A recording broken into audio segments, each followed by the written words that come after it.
No, anybody? Let's show from SermonSlam love for Becky Bierman.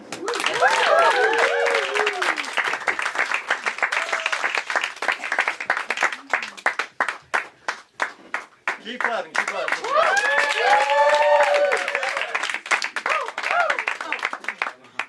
I've seen the light. I know, it's pretty intense. It's intense. Make sure it's into the mic. Can y'all hear me if I stand here?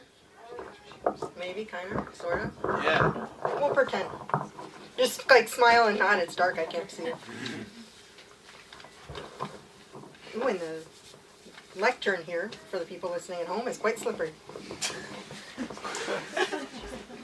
So tonight we're talking about freedom and liberation and Sefer Shemot.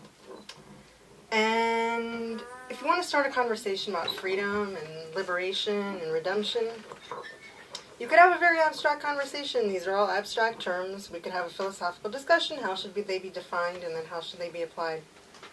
But we see that's not the route that the text takes when the Torah is teaching us about liberation. And I think that there's a very important lesson to be learned in that, in the physicality of the liberation story in Sefer Shemot. Can y'all hear me? Yeah. Oh. When we read the story of the classic model of liberation in Sefer Shemot, we find a very concrete, very physical descriptions.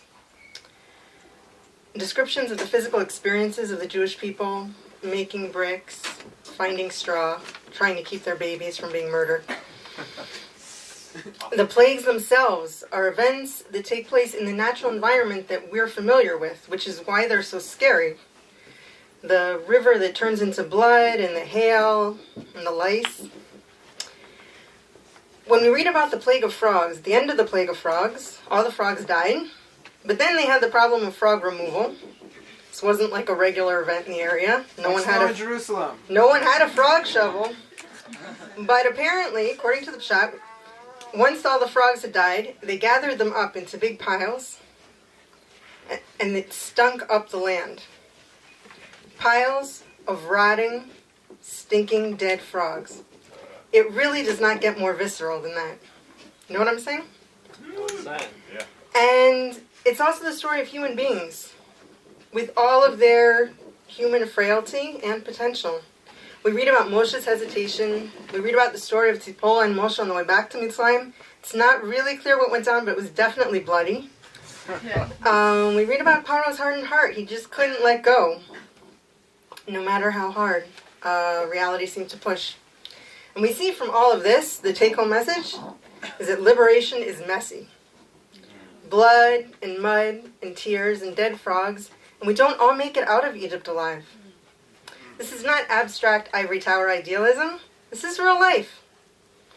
By presenting the story of the liberation of the Jewish people in this way, the Torah is showing us that it's talking to flesh and blood human beings, not angels, and that it's written to be applied in this world, not some hypothetical Gan Eden.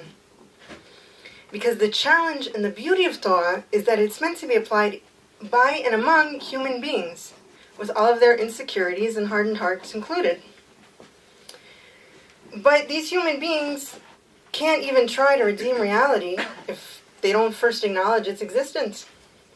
We can't identify the potential for good in things if we're too afraid to look at them, if we're too scared to engage with an environment that includes things like suffering and evil and piles of dead frogs. We can't be afraid to get our hands dirty. In fact, if we really want to do our job of applying Torah in this world, we're going to have to get our hands dirty. And we're going to have to get a little bit sweaty, and it's going to be a little bit unpleasant sometimes. But if we're afraid to engage with all of that, then we're missing the point.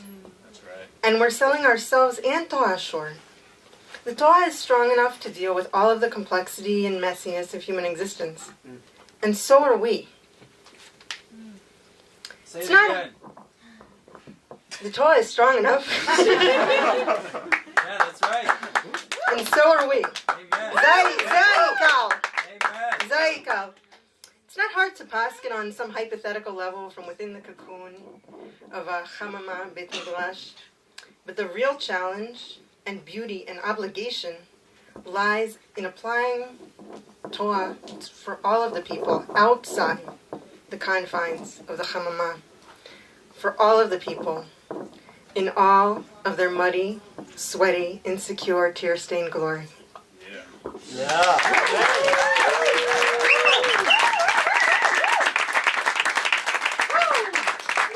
nice. Give it up again for Becky Bierman all the way back down to the seat. And by the way, if anyone wants the opportunity to take Becky up on her very important, moving words about getting sweaty, I encourage anyone to stand up here for a couple of minutes under the performer lights, because, right, Jonah? It's I think that sweatiness and muddiness is happening right now here at this one.